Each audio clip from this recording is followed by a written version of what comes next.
नमस्कार, मैं हूं बालकृष्ण थरेजा। आप देख रहे हैं डेली लाइव। आइए शुरुआत करते हैं आज के मुख्य समाचारों की। हनुमानगढ़ नगर परिषद के 3 वार्डों के लिए हुए उपचुनाव में कांग्रेस प्रत्याशियों ने बाजी मारी। विजय प्रत्याशियों ने रंग गुलाल लगाकर किया प्रसन्नता का इजहार। हर्षोल्लास के साथ मनाई गई अरूट महाराज की जयंती। टाउन स्थित अरोड़वंश धर्मशाला में हुआ शोभा यात्रा तथा सहभोज का आयोजन। नेहरू स्मृति उच्च माध्यमिक विद्यालय के पूर्व कर्मचारियों ने जिला कलेक्टर को ज्ञापन देकर की वर्षों से लटक रही भविष्य निधि की राशि दिलवाने की मांग। जिला मुख्यालय तथा आसपास के क्षेत्रों में श्रद्धापूर्वक मनाई गई शनि जयंती। श्रद्धालुओं द्वारा जगह जगह लगाए गए भंडारे। गेहूं की सरकारी खरीद पुनः शुरू करवाने की मांग को लेकर क्षेत्र के किसानों ने जिला कलेक्टर को सौंपा ज्ञापन। और अब समाचार विस्तार से। हनुमानगढ़ नगर परिषद के 3 वार्डों के लिए हुए उपचुनाव में तीनों वार्डों में कांग्रेस प्रत्याशियों ने जीत हासिल की है। विजय प्रत्याशियों ने रंग गुलाल लगाकर प्रसन्नता का इजहार किया।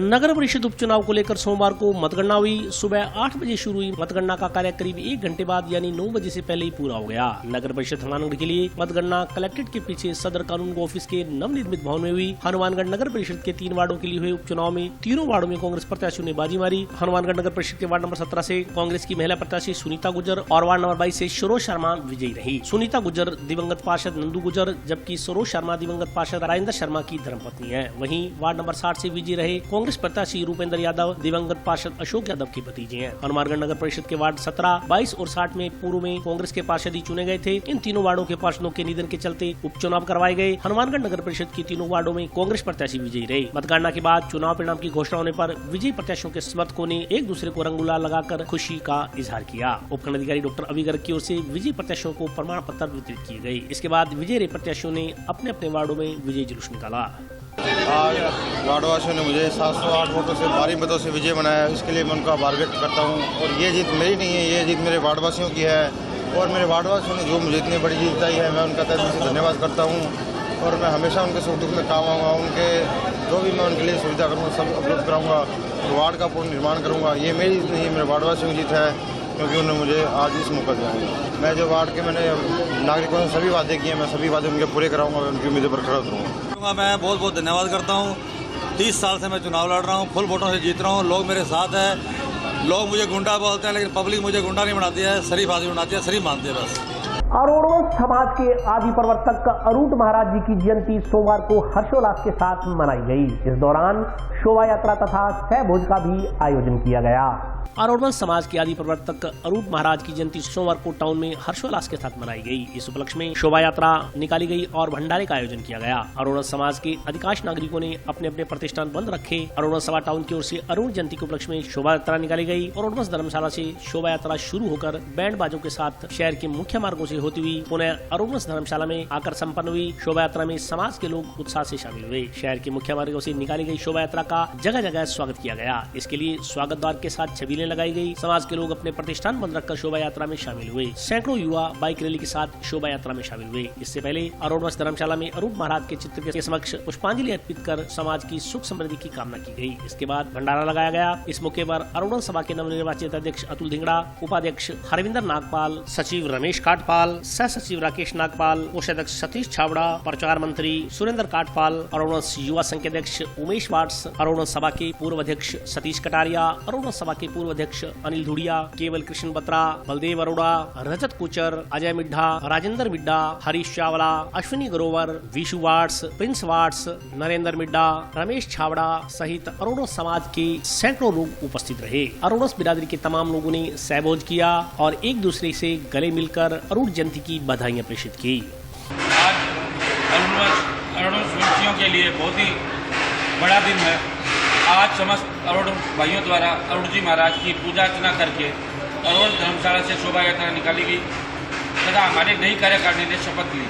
उसके बाद अब लंगर का वितरण भी हुआ। आज के दिन हम सब ने युवाओं से अपील की ज़्यादा से ज़्यादा समाज में जागरूक हो, नशे से दूर रहें और आने वाली राजनीति हो या शिक्षा हो या कोई भी हो, उसमें युवा अब बढ़ चढ़कर भाग रहे।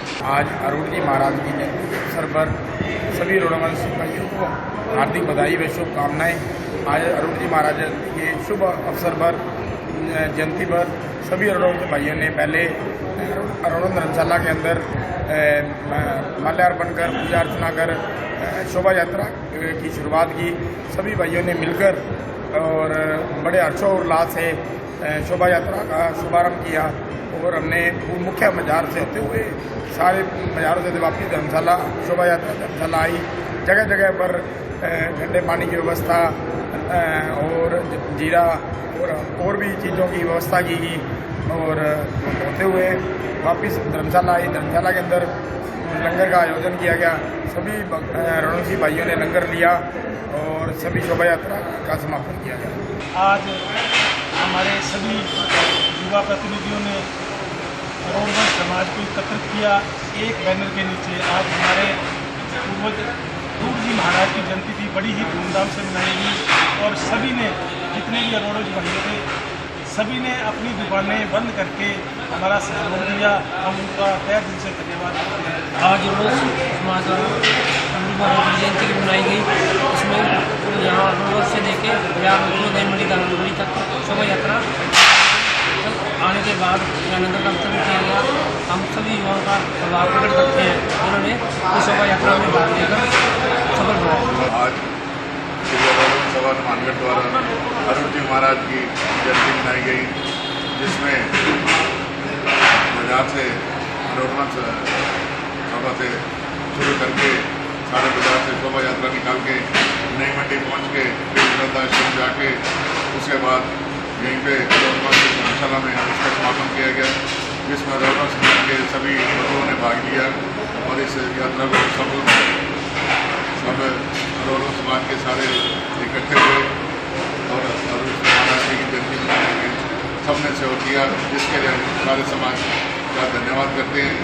उसके बाद गुजरात समाज द्वारा रोडवंश समाज द्वारा लंगर वितरण किया गया, जिसमें समाज ने सारों ने लंगर खाया और अरुण जी महाराज। नेहरू स्मृति उच्च माध्यमिक विद्यालय के पूर्व कर्मचारियों ने जिला कलेक्टर को ज्ञापन देकर वर्षों से लटक रही भविष्य निधि की राशि दिलवाए जाने की मांग की है।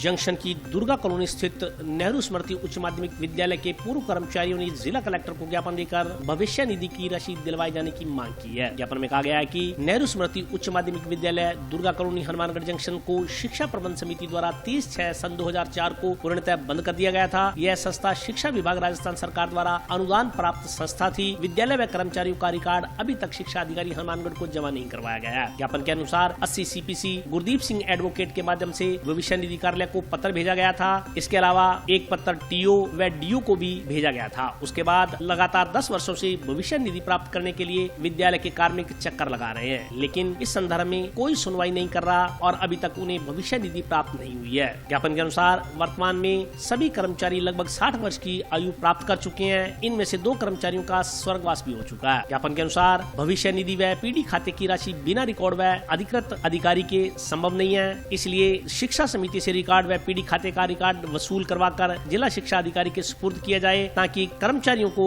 अपनी बकाया राशि व शेष कार्यों के लिए अधिकृत किया जा सके। ज्ञापन देने वालों में अशोक राजवंशी, रविंद्र कुमार, रामलाल, हंसराज, रोशनी देवी, मालचंद, राजेंद्र शर्मा सहित अन्य लोग उपस्थित रहे। मामला नेहरू स्मृति उच्च माध्यमिक विद्यालय में जंक्शन का है, जो कार्मिक बंधों के 20 सालों से पीड़ित है। संस्था 2004 को बंद कर दी गई थी। कुछ बंधों के हमारे शिक्षा विभाग या समिति के साथ विवाद थे, क्योंकि विवाद इसलिए थे कि हमारे बकाया वेतन का भुगतान नहीं हुआ। इसलिए कार्मिक जो है वो लोग उच्च न्यायालय में चले गए और उच्च न्यायालय में वो लोग के हमारे मामले अभी तक विचाराधीन है। परंतु वर्तमान में हम जिला कलेक्टर महोदय से इसलिए मिले हैं कि हमारी भविष्य निधि राशि या PD खाते की राशि है उसका समय पर भुगतान उसकी, क्योंकि कार्मिक अभी इस अवस्था में नहीं है कि उसकी लड़ाई बंदी लड़ सके। कुछ कार्मिकों का दौर गया है, स्वर्गवास भी हो चुका है। 25 से 30 के आसपास का है। बकाया राशि को देखो अभी तक अनुमान हम नहीं लगा सकते। भविष्य निधि कार्य निकुल लगाएगा, उसको कटौती का जो विवरण गया उसके आधार पर पता चलेगा। कटौती हमको मिलनी है। सोमवार को जिला मुख्यालय तथा आसपास के क्षेत्रों में शनि जयंती श्रद्धापूर्वक मनाई गई। इस दौरान जगह जगह भंडारे लगाए गए। शनि जयंती के उपलक्ष्य में सोमवार को शिवालयों में कई कार्यक्रम हुए। इस दौरान शनि मंदिरों में सुबह से ही श्रद्धालुओं का तांता लगा रहा। मंदिरों में भगवान शनिदेव की विशेष पूजा अर्चना की गई। श्रद्धालुओं ने भगवान शनिदेव का जलाभिषेक किया। हवन के बाद भंडारे लगाए गए। इस मौके पर श्रद्धालुओं ने शनिदेव की पूजा अर्चना कर परिवार की सुख समृद्धि के लिए प्रार्थना की। सेक्टर 12 के शनिधाम मंदिर में श्रद्धालुओं ने विशेष पूजा अर्चना करी। विशेष पूजा अर्चना करने के बाद श्रद्धालुओं के लिए भंडारे का आयोजन किया गया। शनिधाम मंदिर सेक्टर नंबर 12 वार्ड नंबर 10 में शनि जयंती के उपलक्ष्य में भंडारे का आयोजन किया गया और रात को जागरण का आयोजन किया जाएगा, जिसमें बाहर से आए हुए बाबा का गुणगान करेंगे। इसमें मुख्य अतिथि अमित कुमार जी और लोकेश कुमार जी, श्री सत्यपाल जी रहेंगे। गेहूं की सरकारी खरीद के लिए भारतीय खाद्य निगम को निर्देशित किए जाने की मांग को लेकर क्षेत्र के किसानों ने सोमवार को आम आदमी पार्टी के बैनर तले जिला कलेक्टर को ज्ञापन सौंपा। गेहूं की सरकारी खरीद करने के लिए भारतीय खाद्य निगम को निर्देश जारी करने की मांग को लेकर क्षेत्र के किसानों ने सोमवार को आम आदमी पार्टी के बैनर तले मुख्यमंत्री के नाम का एक ज्ञापन जिला कलेक्टर को सौंपा। ज्ञापन में कहा गया है कि नहरबंदी 2 माह से अधिक समय तक चली आ रही थी। नहरबंदी के दौरान क्षेत्र के किसानों की ओर से महंगे डीजल व महंगी बिजली दरों के बावजूद नरमा की फसल की बिजाई की गई है। इसके लिए किसानों ने कर्ज लिया है। किसानों की गेहूं की फसल जो कि स्टॉक के रूप में नरमा की बिजाई के समय रखी थी कि बाद में विक्रय कर नरमा बिजाई के लिए लगा खर्चा पूरा कर लिया जाएगा, किंतु राज्य सरकार की गलत नीतियों के कारण किसानों की अनदेखी करते हुए एफसीआई की ओर से किसानों की गेहूं की फसल को तरह तरह के बहाने बनाकर खरीद पर रोक लगाई गई है। ज्ञापन के अनुसार पड़ोसी राज्य पंजाब हरियाणा में गेहूं के दाने की 16% से 18% मृत होने के बावजूद भी बिना किसी बहाने के खरीद की जा रही है। एफसीआई की ओर से गेहूं की सरकारी खरीद नहीं करने के कारण किसानों की आर्थिक स्थिति खराब हो रही है और वे कर्ज मुक्त नहीं हो पा रहे। वर्तमान में व्यापारियों की ओर से भी एमएसपी से कम दरों पर 1 किलोग्राम प्रति क्विंटल की कार्ड से गेहूं की खरीद कर किसानों का दोहरा शोषण किया जा रहा है। ज्ञापन में मांग की गई है कि किसानों की समस्याओं को गंभीरता से लेकर तुरंत प्रभाव से एफसीआई को निर्देश जारी किया जाए ताकि किसानों की गेहूं की खरीद कर उसे भुगतान प्राप्त हो सके। 3 महीनों से जो नहरी बंदी है उसके दौरान हमारे किसानों ने, जिला के किसानों ने नरमा की बिजाई के लिए ट्यूबवेल से डीजल के द्वारा महंगे डीजल खरीद के, महंगी बिजली खरीद के पानी लगा के अपनी फसल काश्त की है।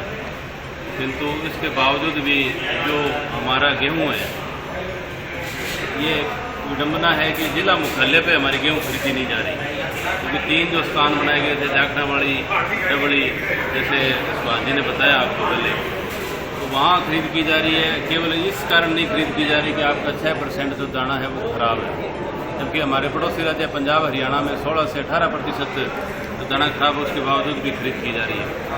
कलेक्टर साहब ने पहले भी आदेशित किया गया कि 16.5% दाना खराब होता है तो भी हम खरीदेंगे, किंतु इसके बावजूद भी, आदेशों के बावजूद भी एफसीआई द्वारा नहीं खरीदी जा रही। इसके संबंध में श्रीमान कलेक्टर साहब को आज हम मिले। कलेक्टर साहब ने आश्वासन दिया है और हमारे सामने एफसीआई अधिकारियों से भी बात की है कि शीघ्र से शीघ्र इसके समस्या का समाधान करेंगे, किसानों को राहत देंगे। व्यापारियों ने जो लूट मचा रखी है, 1930 से लेकर 50 तक गेहूं खरीद रहे हैं व्यापारी, और उसके अंदर 1 किलो काट साथ में लेते हैं, तो 100 कुंटल के अंदर हमारी 1 कुंटल कणक चली गई। 2000 का वो घाटा हो गया, 100 रुपये का वैसे घाटा कम दे रहे हैं। इसलिए हम जिला कलेक्टर महोदय से ये निवेदन करने आए हैं कि किसान को बचाना है तो सरकार को आप आग्रह करें कि राजस्थान सरकार व केंद्र सरकार को कहें कि हमारे गवर्नमेंट चालू करें, गवर्नमेंट कणक खरीदें, जबकि 3 ही बूथों पे कणक खरीद की गई है, पक्का सारना, जाखड़ावाड़ी व डबली, जबकि यहाँ हनुमानगढ़ जंक्शन टाउन कहीं भी गवर्नमेंट ने गेहूं नहीं खरीदी। जबकि हमारा मरा हुआ दाना 6% है, जबकि पंजाब और हरियाणा में 16 से लेकर 18% तक मरा हुआ दाना गवर्नमेंट खरीद रही है, भारत सरकार खरीद रही है। यहाँ क्यों नहीं खरीद रही? हम ये ज्ञापन देने के लिए जिला कलेक्टर महोदय के पास आए हैं और जिला कलेक्टर महोदय ने हमें बड़ी विस्तारपूर्वक अच्छे शब्दों से सुना, आश्वासन दिया कि मैं भारत सरकार से या उनके अधिकारियों से बात करूंगा और निश्चित रूप से आपका ये ईशानी का मुद्दा है, इसे हम जीवित रखेंगे। और अभी वक्त ब्रेक का, हाजिर होता हूँ छोटे से ब्रेक के बाद।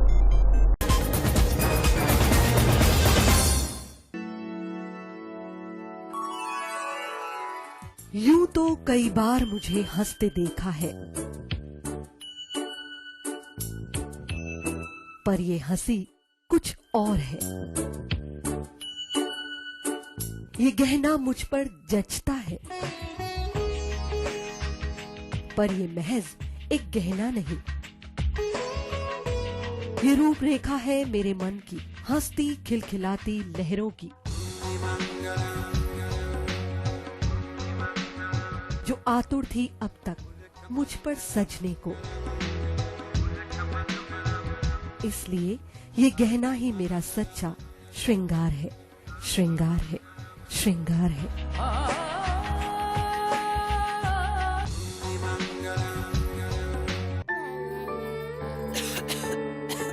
दीदी ये देखो,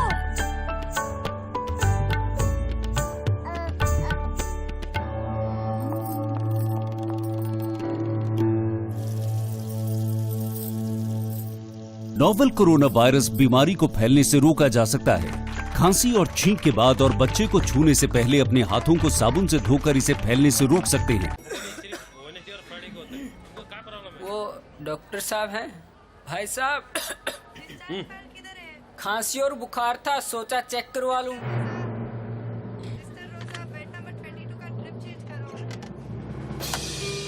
नोवेल कोरोना वायरस बीमारी को फैलने से रोका जा सकता है। बुखार के साथ खांसी और छींक होने पर तुरंत नजदीकी हेल्थ क्लिनिक या केंद्र जाएं। ब्रेक के बाद स्वागत है। आइए नजर डालते हैं अगले समाचारों पर। सूरतगढ़ मार्ग पर स्थित खुशहालदास विश्वविद्यालय में विधि संकाय के विद्यार्थियों द्वारा मूट कोर्ट का आयोजन किया गया। सूरतगढ़ रोड स्थित खुशहालदास विश्वविद्यालय में विधि संकाय के विद्यार्थियों द्वारा मूट कोर्ट का आयोजन किया गया। मूट कोर्ट के दौरान विधि विद्यार्थियों ने विधिक प्रावधानों का प्रयोग करते हुए एक काल्पनिक भरण पोषण व विवाह विच्छेद की याचिका को मूट कोर्ट में ट्रायल किया। इसमें विधि विद्यार्थियों द्वारा उच्च न्यायालय व उच्चतम न्यायालय के न्यायिक दृष्टांतों की पालना करते हुए अधिवक्ता के रूप में अपने पक्षकारों की पैरवी की गई। मूट कोर्ट में सुहास बनाम नेहाबाद का ट्रायल किया गया। इस दौरान न्यायिक अधिकारी के रूप में जसपाल, मुस्कान व सुखवीर ने अपनी भूमिका निभाई, जबकि सुहास के अधिवक्ता के रूप में कृतिका, रिया, गगनदीप, गोपाल, साहिल, समरणदीप, रजिया ने कार्य किया। इसी क्रम में दूसरे पक्षकार ने नेहा की ऋषिका, उर्मिला, रविंदर, विजयलक्ष्मी, गोविंद, रमन, नवजोत व स्वीटी ने पैरवी की। पंकज वंशु ने विधिक सहायक के रूप में कार्य किया व सुखचैन ने वरिष्ठ अधिवक्ता के रूप में मध्यस्थ की भूमिका निभाई। न्यायिक अधिकारी के रूप में कार्य करते हुए विधि विद्यार्थियों द्वारा अपने विधिक व सामाजिक ज्ञान का प्रयोग करते हुए एक टूटते हुए परिवार को फिर से स्नेह के बंधन में बंधने की नसीहत पेश करते हुए निर्णय लिया। एडवोकेट हरीश जोशी ने बताया कि विधि विद्यार्थियों को एक अधिवक्ता के रूप में आने वाली समस्याओं और चुनौतियों के बारे में बताते हुए किस प्रकार न्यायिक अधिकारियों से न्याय की मांग की जाए, इस संदर्भ में विद्यार्थियों को बताया गया। फाइनल ईयर का छात्र हूँ। आज हमने मूट कोर्ट में न्यायिक अधिकारी का पद का कार्य किया और उसमें हमें अच्छा एक्सपीरियंस रहा, हमें बहुत अच्छा लगा। आज इस मूट कोर्ट में ये मूट कोर्ट बहुत उत्साहवर्धक रहा और इसमें हमने बहुत कुछ सीखा, बहुत एंजॉय किया। मैंने मूट कोर्ट के अंदर नेहा को रिप्रेजेंट किया, इसके अंदर एज एडवोकेट क्या प्रोसीडिंग्स होती है मैंने उसको सीखा। आज इस मूट कोर्ट में हमें बहुत ही एक्सपीरियंस रहा और जो भी कोर्ट की जो भी प्रोसीडिंग होती है उसकी हमें जानकारी मिली। खुशहालदास विश्वविद्यालय में मूट कोर्ट का फाइनल आयोजन किया गया। पिछले कुछ दिनों से विधि विद्यार्थियों को मूट कोर्ट की प्रोसीडिंग्स कराई जा रही थी, जिसमें आज फाइनली उसको क्लोज करते हुए विधि विद्यार्थियों ने मूट कोर्ट की फाइनल प्रोसीडिंग को किया, जिसके दौरान सुहास वर्सेस नेहा केस एक काल्पनिक प्रॉब्लम को क्रिएट करते हुए उसको सुधराया गया और दोनों जो हस्बैंड वाइफ थे उनको एक बार फिर से साथ में वैवाहिक जीवन को स्थापित करते हुए साथ रहने के लिए कोर्ट ने उनको गाइडलाइंस दी और ये कहा कि अगर वो स्थापित कर लेते हैं अपने वैवाहिक जीवन को तो फिर वो वापस से साथ रहने के लिए स्वतंत्र हैं और अपनी प्रोसीडिंग को बैकआउट कर सकते हैं। इस पूरी मूट कोर्ट की प्रोसीडिंग के दौरान विद्यार्थियों ने विधिक कार्यकल्पों को एक अधिवक्ता के रूप में किस तरीके से अपने आप को रिप्रेजेंट किया जाता है, अपने क्लाइंट को रिप्रेजेंट किया जाता है, किस तरीके से कानूनी ज्ञान को और फैक्चुअल ज्ञान जो है उस फाइल का उसको किस तरीके से यूज किया जाता है, ये सब बातें सीखते हुए एक जमीनी स्तर से किस तरीके से आप अपनी फाइल को एक उदाहरण के रूप में पेश करते हैं कानून की दृष्टि से, वो उन्होंने सीखा। ये सभी विद्यार्थियों के लिए विधिक रूप से और उनके भविष्य के लिए बहुत ही जरूरी था जो उन्हें सिखाया गया और निरंतर इस प्रकार की गतिविधियां विभाग के द्वारा की जाती है, जिसी श्रृंखला में ये आज गतिविधि जो कंप्लीट हुई। धानका जाति को अनुसूचित जनजाति के रूप में जाति प्रमाण पत्र जारी करने की मांग को लेकर आम जन नीति पार्टी कार्यकर्ताओं ने सोमवार को मुख्यमंत्री के नाम का ज्ञापन जिला कलेक्टर को सौंपा।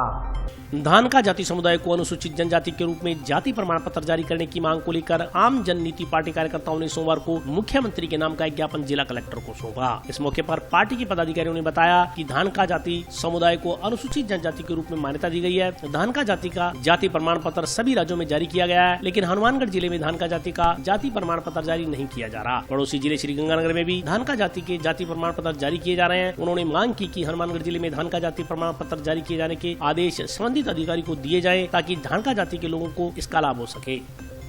आज हम जिला कलेक्टर हनुमानगढ़ से मिले और उसमें अखिल भारतीय धानका आदिवासी समाज के बैनर तले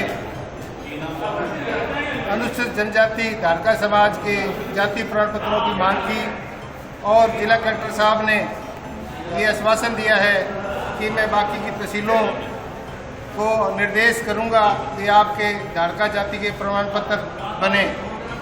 और साथ ही साथ हमने कलेक्टर साहब के माध्यम से मुख्यमंत्री जी को ज्ञापन भी सौंपा है ताकि वे भी हमारी आवाज़ सुनकर पूरे राजस्थान में धानका जाति के जाति प्रमाण पत्र शुरू कराए जाए। मंदिर की जमीन को खुर्द-बुर्द करने की मंशा रखने वाले लोगों के खिलाफ कार्रवाई की मांग को लेकर गांव भुरानपुरा के ग्रामीणों ने जिला कलेक्टर को ज्ञापन सौंपा।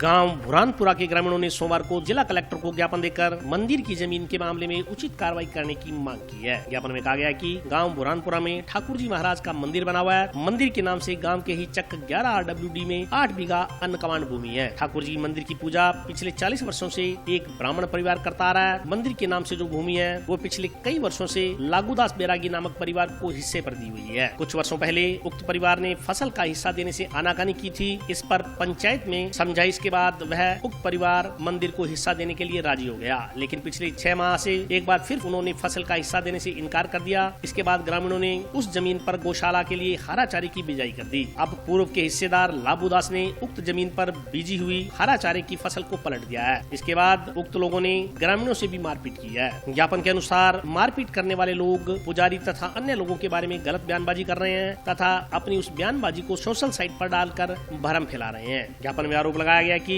ऐसे लोग ठाकुर जी की मंदिर की जमीन को अपना बताकर हड़पने की साजिश रचाए हैं। ज्ञापन देने वालों में भूपराम पचार, रणवीर गुदारा, राम कुमार, महेंद्र, मंगीलाल, सीताराम, राजेश कुमार, मुकेश कुमार, कृष्ण कुमार, रणवीर, जगदीश सारण सहित अन्य ग्रामीण मौजूद रहे। गांव से आए ग्राम पंचायत का ये जमीन हिस्से की हुई थी।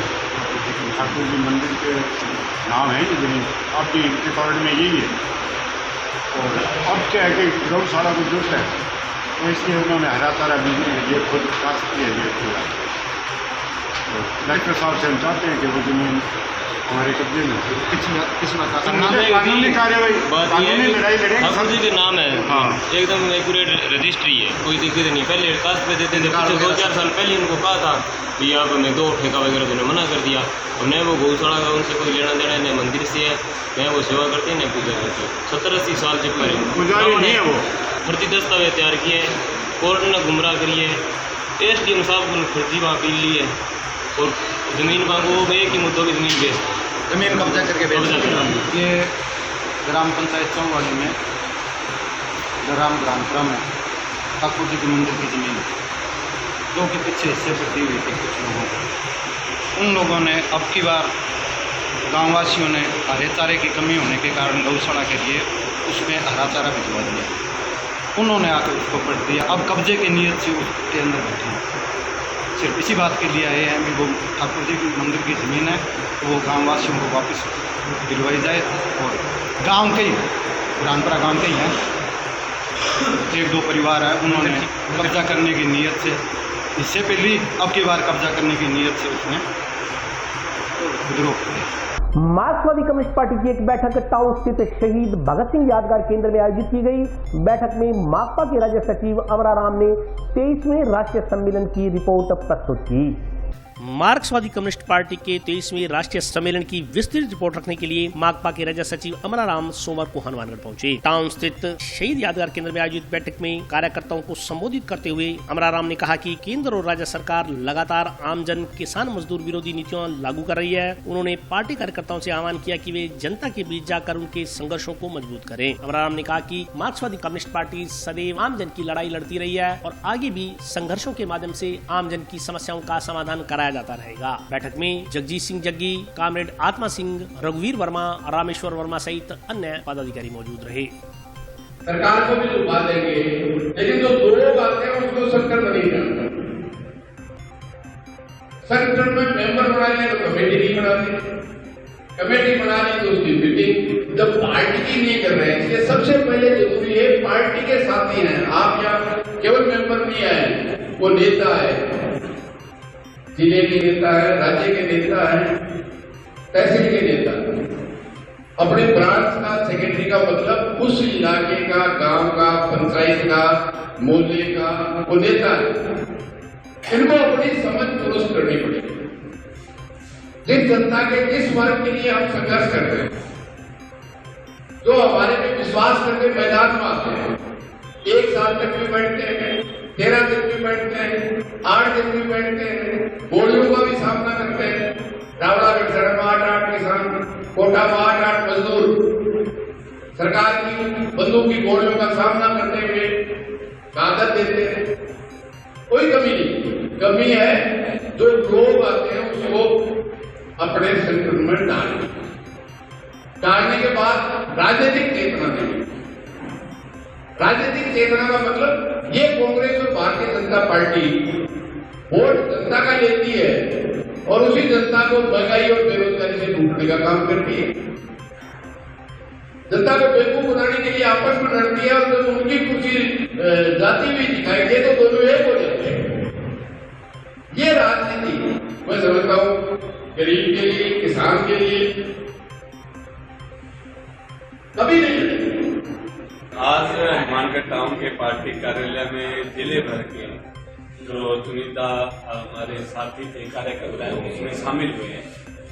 ये कार्यकर्ताओं का जो सम्मेलन है, ये सम्मेलन अभी सीपीआईएम का राष्ट्रीय सम्मेलन कन्नूर में हुआ है। उसकी रिपोर्टिंग करने के लिए राजस्थान के राज्य सचिव कामरेड अमराराम जी आए हैं और वो जो राजनीतिक प्रस्ताव है, जो आर्थिक प्रस्ताव है, वो सारे प्रस्ताव हमारे साथियों के बीच में रख रहे हैं ताकि इन प्रस्तावों के आगे हम संघर्ष का जो है रास्ता तैयार करेंगे, रास्ता तय करेंगे।